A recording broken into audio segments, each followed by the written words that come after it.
இந்த படத்தோட ஸ்டார்டிங் சீன்லயே ஒரு அழகான ஒரு ஃபேமிலியை காட்டுறாங்க. காஃபி குடுக்க 2 நிமிஷம் லேட் ஆனதால கோவப்படுற அண்ணன். புருஷன் எது சொன்னாலும் அது சரின்னு தப்பு கூட யோசிக்காம அப்படியே நடக்கிற அண்ணி. சின்ன வயசுலயே அப்பா வீட்டை விட்டு போனதால தனியால நின்று ஃபேமிலியை காப்பாத்தின அம்மா. இப்படி ஒரு குடும்பத்துல எல்லாருக்கும் ஒரு பிரச்சனை இருக்கும்போது ஹீரோக்கும் ஒரு பிரச்சனை இருக்கு. ஹீரோ தூங்கும்போது ஒரு சின்ன சத்தம் கேட்டா கூட அவருக்கு முழிப்பு வந்துடும். ஒரு பென்சில் கீழே விழுந்தா கூட அதுல இருந்து வர சத்தம் ஏதோ இடி விழுந்த மாதிரி பயங்கரமா ரியாக்ட் ஆகி தூக்கத்துல இருந்து எழுந்திருப்பாரு. இப்படிப்பட்ட நம்ம ஹீரோக்கு அவங்க வீட்டுல பொண்ணு பார்க்க போறாங்க. நம்பாலும் எவ்வளவு எடுத்து சொல்றாரு, நான் வேலைக்கு போனோம், என்னோட மிகப்பெரிய கனவே எப்படியாச்சும் ஒரு நியூஸ் ரீடர் ஆகணும் தான். ஏன்னா இவர் எவ்வளவு சொல்லி பார்த்தாலும் இவரோட அண்ணா அதை கேட்கற மாதிரி தெரியல. ஏன்னா இவங்க வீட்லயே இவங்க அண்ணன் சொல்றது தான் எல்லாமே சட்டம். ஒரு வழியா நம்ம ஹீரோக்கும் பொண்ணு பார்க்க போறாங்க.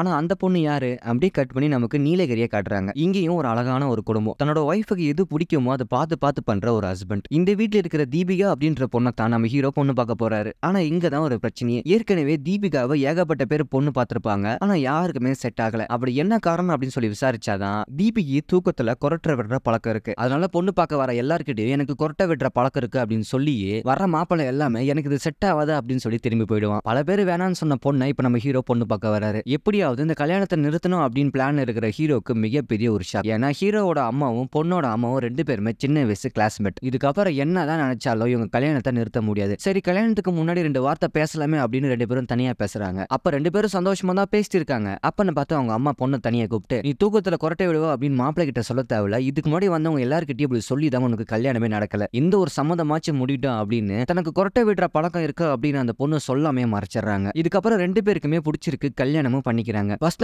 நைட் அப்ப 2 பேரும் மனசு விட்டு பேச ஆரம்பிக்கிறாங்க. அப்பதான் ஹீரோ ஒரு விஷயத்தை சொல்றாரு, நான் ஒரு லைட் ஸ்லீப்பர், அதாவது ஒரு சின்ன சத்தம் கேட்டா கூட என்னோட தூக்கம் கெட்டு போயிடும் அப்படின்ற ஒரு விஷயத்த சொல்றாரு. அப்ப ஹீரோனிக்கு பயங்கர ஷாக்கு. அட கோவிந்தா, என்னால கொரட்டை விடாம தூங்கவே முடியாது, இவன் வேற இப்படி சொல்றான், அப்ப இதுக்கப்புறம் என்ன நடக்க போகுதுன்னு அப்படின்னு அவங்களே குழப்பத்துல இருக்காங்க. ஹீரோவும் எனக்கு இப்ப டயர்டா இருக்கு, மத்த விஷயத்த அப்புறம் பார்த்துப்போம் அப்படின்னு தூங்குறாரு. இப்ப தீபிகாக்கு என்ன பண்றதுனே தெரியல. ஏன்னா இவங்க தூங்குனா கொரட்டை விடுற சத்தம் அவருக்கு கேட்டுரும், அதுக்கப்புறம் பிரச்சனை என்ன வந்துருமோ அப்படின்னு அவங்க அம்மா கால் பண்ணி ஐடியா கேக்குறாங்க. அம்மாவும் இன்னைக்கு நைட்டு முழுக்க நீ தூங்காம இரு, அதுக்கப்புறம் என்ன நடந்தாலும் பாத்துக்கலாம் அப்படின்னு அட்வைஸ் பண்றாங்க. நம்ம ஹீரோனியும் ஒரு கட்டத்துக்கு மேல சரி இன்னைக்கு நைட்டு மட்டும் தூங்காம இருப்போம் அப்படின்னு கண்ட்ரோல் பண்ணிக்கிட்டு ஃபர்ஸ்ட் நைட்ல தூங்க முடியாம ரொம்பவே கஷ்டப்படுறாங்க. ஒரு கட்டத்துக்கு மேல அவங்களால எதுவுமே கண்ட்ரோல் பண்ண முடியல, தூங்கிடுறாங்க. இப்ப பெட்ரூமே ரொம்ப அமைதியா இருக்கு. அப்ப திடீர்னு ஹீரோக்கு ஏதோ ஒரு வினோதமான ஒரு சத்தம் கேக்குது. இந்த சத்தம் எங்க இருந்து வருது அப்படின்னு சொல்லி திரும்பி பாக்குறாரு. அப்பதான் தீபிகா அந்த கொரட்டை விடுற சத்தத்தை கேட்ட உடனே அவருக்கு பயங்கர ஷாக்கு. இவ கொரட்டை விடுவா அப்படின்னு நம்ம கிட்ட சொல்லவே இல்லை அப்படின்னு நைட்டு முழுக்க இவர் தூங்காம இருக்காரு. இப்படி ஒரு மோசமான ஃபர்ஸ்ட் நைட் முடிச்ச மறுநாளே 2 பேருமே ஹனிமூன் கிளம்பி போறாங்க. ஹனிமூனுக்கு போகும்போதே தீபிகாவுக்கு ஒரு சின்ன தயக்கம், எப்படியாச்சும் நான் கொரட்டை விடுற விஷயத்தை இவர்கிட்ட சொல்லணும் அப்படின்னு. ஹீரோக்கும் இங்க பாருமா நைட்டு முழுக்க நீ கொரட்டை விடுற, இதனால எனக்கு தூக்கமே வரல அப்படின்ற விஷயத்தை இவருக்கும் சொல்லணும்னு ஆசை. ஆனா 2 பேராலுமே ஒருத்தருக்கு ஒருத்தர் சொல்ல முடியல. இங்க தான் தீபிகா ஒரு ஐடியா பண்றாங்க. இந்த கொரட்டை மேட்டரை அவர்கிட்ட சொல்றதுக்கு முன்னாடி இவங்க 2 பேத்துக்கு நடுவுல ஏதாவது ஒரு ரொமான்ஸ் நடந்தா கண்டிப்பா ஒரு மனசு மாற வாய்ப்பு இருக்கு அப்படின்னு தீபிகாவும் எவ்வளவு கிட்ட நெருங்க பாக்குறாங்க. ஆனா ஹீரோக்கு அதை சுத்தமா பிடிக்கல. ஏன்னா அந்த கொரட்டை விஷயத்தை கேட்காம அவருக்கு தூக்கமே வரல, தலையே சுத்துது,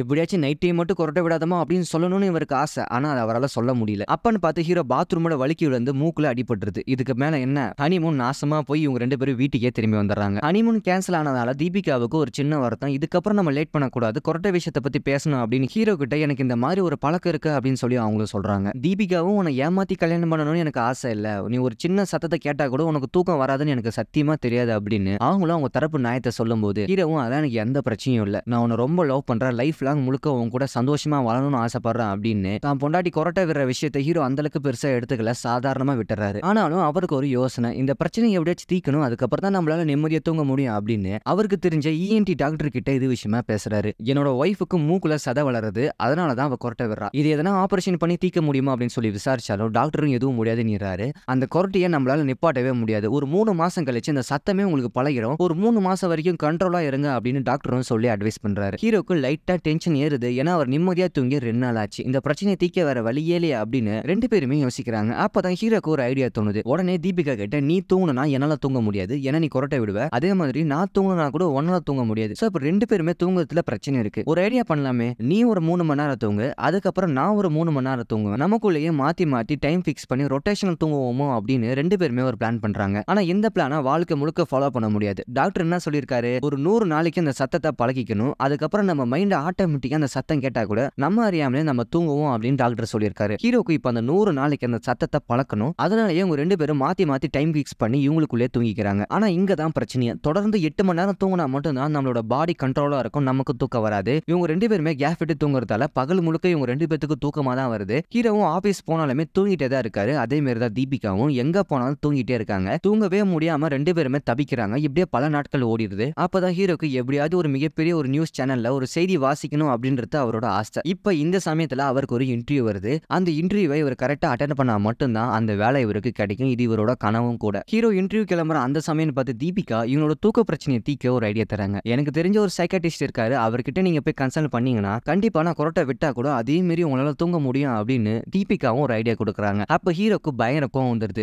ஏன் என்ன பார்த்தா பைத்திய மாதிரி இருக்கா, சைக்காட்டிஸ்ட் கிட்டலாம் கூட்டு போற அப்படின்னு இவங்க 2 பேத்துக்குள்ளே சண்டை வந்துருது. அப்ப நம்ம ஹீரோ ரொம்பவே டென்ஷனா இன்டர்வியூ அட்டெண்ட் பண்ண போறாரு. அங்க போய் இன்டர்வியூலாம் முடிச்சுட்டு ஒரு வழியா வீட்டுக்கு வந்த பார்த்துதான் இவருக்கு வேலை கிடைச்ச விஷயத்தை ஹீரோ ரொம்ப வேண்டா வெறுப்பா தான் சொல்றாரு. இதனால தீபிகாக்கு ரொம்ப சோகம். இப்படி ஒரு சந்தோஷமான விஷயத்த ரொம்பவே கஷ்டமா சொல்றாரு அப்படின்னு அவங்களும் ஃபீல் பண்றாங்க. இங்கதான் தீபிகா ஃபீல் பண்றத பார்த்து ஹீரோட அம்மா ஒரு விஷயத்த நோட் பண்றாங்க. இவங்க 2 பேத்துக்கு நடுவுல ஏதோ ஒரு பிரச்சனை இருக்கு அப்படின்னு. அப்பதான் தீபிகாவை தனியா கூப்பிட்டு, என்னோட 2 பசங்க சின்ன வயசுல இருக்கும்போது என்னோட ஹஸ்பண்ட் என்னை விட்டு போயிட்டாரு. அதுக்கப்புறம் தனியால நின்று இந்த ஃபேமிலியை வளர்க்க ரொம்பவே கஷ்டப்பட்டேன். இப்போ நீங்க 2 பேருமே சந்தோஷமா இல்லைன்ற விஷயம் எனக்கு நல்லாவே தெரியும். நீங்க 2 பேருமே ஒருத்தருக்கு ஒருத்தர் பேசி நல்ல அண்டர்ஸ்டாண்டிங் குள்ள வந்துட்டீங்கன்னா உங்களுக்குள்ள எந்த பிரச்சனையுமே இருக்காதுன்னு அம்மா சொல்றாங்க. நான் தான் என்னோட ஹஸ்பண்டை இழந்து ரொம்பவே கஷ்டப்படுறேன், நீ அப்படி கஷ்டப்படாதமா அப்படின்னு அட்வைஸ் பண்றாங்க. தீபிகாவும் தன்னோட மாமியார் சொன்ன விஷயத்தை கேட்ட உடனே டென்ஷனா இருந்த அவங்களும் ஓரளவுக்கு ரிலாக்ஸ் ஆகுறாங்க. இப்படியே கொஞ்ச நாளைக்கு எல்லாமே நல்லா தான் போயிட்டு இருக்கு. அப்ப திடீர்னு நம்ம ஹீரோ வேலை செய்யற ஆபீஸ்ல நிதி அமைச்சர் வந்து ஒரு இன்டர்வியூ கொடுக்க வராரு. உடனே ஹீரோட பாஸ் இவரை கூப்பிட்டு இந்த இன்டர்வியூவை நீங்க தான் ஹோஸ்ட் பண்ண போறீங்க, சோ அதுக்காக எல்லா ஏற்பாடும் பண்ணி தயாரா இருங்க அப்படின்னு ஒரு விஷயத்த சொல்றாரு. நம்ம ஹீரோக்கு ஏற்கனவே தூக்க கலக்கம். ஏன்னா கொஞ்ச நாளாவே அவரால் நிம்மதியா தூங்க முடியல. தூக்க கலக்கத்துல எப்படிதான் இந்த விஷயத்தை ஹேண்டில் பண்ண போறோம் அப்படின்னு சொல்லி டென்ஷனா இருக்காரு. நிதி அமைச்சரும் சேனலுக்கு வந்து இன்டர்வியூ கொடுக்க ரெடி ஆயிட்டாரு.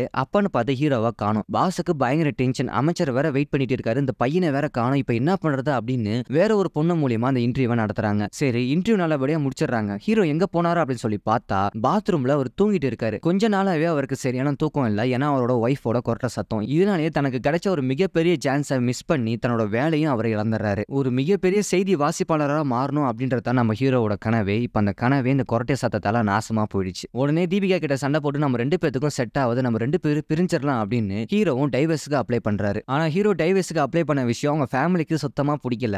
கோர்ட்ல நீங்க எந்த காரணத்துக்காக டைவர்ஸ் அப்ளை பண்றீங்க அப்படின்னு கேட்டா ஹீரோவும் என்னோட பொண்டாட்டி ரொம்பவே கொரட்டை வர, அது எனக்கு சுத்தமா பிடிக்கல, அதனால நான் கனவா நினைச்சிட்டு இருந்தேன், என்னோட வேலையே போயிடுச்சு, இதனால தான் நான் டைவர்ஸ் அப்ளை பண்ண அப்படின்னு கோர்ட்ல சொல்றாரு. அங்க இருக்கிறவங்க எல்லாருமே சிரிக்கிறாங்க. என்னடா ஒரு கொரட்டை சத்தத்துக்குலாம் டைவர்ஸ் கேட்டு வரானே அப்படின்னு எல்லாருமே நம்ம ஹீரோ பார்த்து கிண்டல் பண்றாங்க. ஆனா ஹீரோவோட அண்ணனுக்கு இது சுத்தமா பிடிக்கல. ஏன்னா தன்னோட குடும்பத்தை இப்படி எல்லாரும் முன்னாடி அசிங்கப்படுத்துறானே அப்படின்னு ஹீரோவோட அண்ணனும் அவரை போட்டு அடிச்சிடறாரு. நம்ம ஹீரோக்கு பயங்கர அசிங்கம். தீபிகாவும் நான் டைவர்ஸ் கொடுக்க மாட்டேன் அப்படின்னு பிடிவாதமா இருக்காங்க. நம்ம ஹீரோக்கும் என்ன பண்றதுன்னு தெரியல. ஒரு கட்டத்துக்கு மேல எவ்வளவு கன்வின்ஸ் பண்ணி பார்த்தாலும் தீபிகா பிடிவாதமா தான் இருக்காங்க. ஹீரோவும் உடனே டைவர்ஸ் வாங்கணும்னா தீபிகா ஓகே சொன்னா போதும். தீபிகாவை தனியா கூப்பிட்டு பேசுறாரு, எனக்கு டைவர்ஸ் வேணும், என்னால வாழவே முடியல அப்படின்னு. அப்பதான் தீபிகா நான் கர்ப்பமா இருக்கிறேன் அப்படின்னு ஒரு விஷயத்த சொல்றாங்க. ஹீரோக்கு அப்படி ஒரு சந்தோஷம். தீபிகா கர்ப்பமா இருக்காங்கன்னு தெரிஞ்ச உடனே அவங்க மேல பாசத்தை கொட்டுறாங்க. அப்ப கூட இங்க ஒரு செக் தான், குழந்தை பெத்து என்கிட்ட கூட, நான் அந்த குழந்தைய வளர்த்துக்கிறேன், பணம் பத்தி நீ கவலைப்படாத, எல்லா செலவும் நானே ஏத்துக்கிறேன், எனக்கு இந்த டைவர்ஸ் மட்டும் கொடுத்துரு அப்படின்னு தான் கர்ப்பமா இருக்காங்க தெரிஞ்சு கூட ஹீரோ டைவர்ஸ் வாங்குறதுல ரொம்பவே குறிக்கோளா இருக்காரு. தீபிகாவும் என்னடா நம்ம கர்ப்பமா இருக்குன்னு சொல்றேன், அப்ப கூட டைவர்ஸ் கேட்கறாங்க அப்படின்னு அவங்களுக்கு ஒரு கோவம் தான். உடனே அவங்க அம்மா கிட்ட போய் இந்த குழந்தை எனக்கு பிடிக்கல, நான் அபார்ஷன் பண்ண போற விஷயத்த அவங்க கிட்ட சொல்றாங்க. அவங்க அம்மாவும் அதெல்லாம் பண்ணக்கூடாது தப்புன்னு நம்புதுதான்.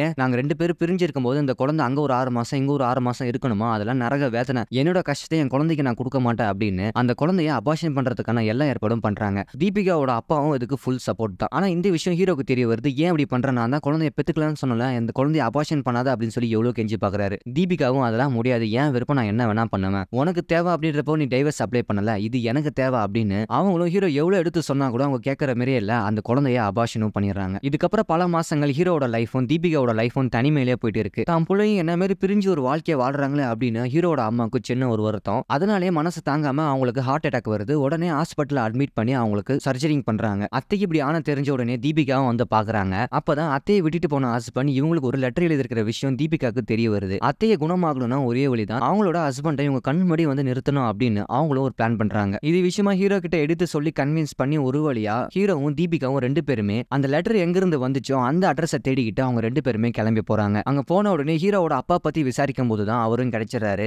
இருந்தாலும் ஹீரோக்கு அவர் முகத்தை பார்க்க கூட சுத்தமா பிடிக்கல. ஏன்னா தன்னோட 4 வயசுல விட்டுட்டு போன ஒரு அப்பாவை இப்ப எப்படி பார்க்க முடியும், அப்பா இருந்தும் இல்லாம இருக்கிற ஒரு வாழ்க்கை எந்த அளவுக்கு கொடூரமா இருக்கணும் நம்ம ஹீரோக்கு கண்டிப்பா தெரியும். அதனாலதான் தன்னோட அப்பாவை பார்த்து பேச கூட அவருக்கு சுத்தமா விருப்பம் இல்ல. தீபிகாவும் நடந்த விஷயத்த சொல்றாங்க, அத்தைக்கு ஹார்ட் அட்டாக் ஆயிடுச்சு, நீங்க வந்து பார்த்தா ஓரளவுக்கு அவங்க குணமாவாங்க அப்படின்னு ஹீரோட அப்பாவை ரொம்ப வருஷம் கழிச்சு தீபிகா மறுபடியும் வர சொல்றாங்க. அவரு லைட்டா தயக்கப்படுறாரு. ஒரு கட்டத்துக்கு மேல யோசிச்சு பார்த்தேன், என்னோட பொண்டாட்டியை நான் இப்ப வந்து பார்க்கலன்னா கூட நான் பண்றது மிகப்பெரிய பாவம் அப்படின்னு ஹீரோ கிட்ட அவர் அப்பாவும் நான் உன்னை சின்ன வயசுல விட்டுட்டு போனது ஏன் தப்பு தான் அப்படின்னு எல்லா விஷயத்துக்கும் மன்னிப்பு கேட்டு இவரோட சம்மதத்தோடய ஹீரோட அப்பாவும் ரொம்ப வருஷம் கழிச்சு மறுபடியும் வீட்டுக்கே வராரு. ஆனா இந்த விஷயம் பெரிய அண்ணனுக்கு சுத்தமா பிடிக்கல. ஏன்னா சின்ன வயசுல எங்களை விட்டு ஓடி போயிட்டேன், இப்ப வந்து நான் அப்பான்னு சொந்த கொண்டறியா, இது உங்களால நான் எவ்வளவு பெரிய கஷ்டத்தெல்லாம் அனுபவிச்சேன் தெரியுமா அப்படின்னு தனக்கு நடந்த வேதனைகள் எல்லாமே சொல்லி புலம்பிட்டு இருக்காரு. இதுக்கப்புறம் நீங்க நிக்கவே கூடாது, எங்க அம்மா கிட்ட நீ பேசவே கூடாது அப்படின்னு தன்னோட அப்பாவே வெளியே அனுப்புறாரு. ஆனா அவங்க அம்மாக்கு இது சுத்தமா பிடிக்கல. எனக்கும் அவருக்கும் 1008 பிரச்சனை இருக்கும், அதை நீ தலையிடாத அப்படின்னு டென்ஷனா பேசுறாங்க. சின்ன வயசுல இவர் விட்டுட்டு போனது நம்ம பட்ட கஷ்டம் எல்லாமே மறந்துட்டியாமா அப்படின்னு அண்ணன் எவ்வளவு சொல்லி பார்த்தாலும் அவங்க கேட்கற மாதிரியே இல்ல. அவர் சின்ன வயசுல விட்டுட்டு போனவர் தான், ஆனா இருந்தாலுமே ஒவ்வொரு நாளுமே அவரை நான் நினைச்சிட்டு தான் இருப்பேன், எப்படியாச்சும் அவர் திரும்பி வந்துட மாட்டாரா அப்படின்னு. இப்ப அவர் வந்துட்டாரு, இதுக்கப்புறமா அவர் என்னால விட முடியாது அப்படின்னு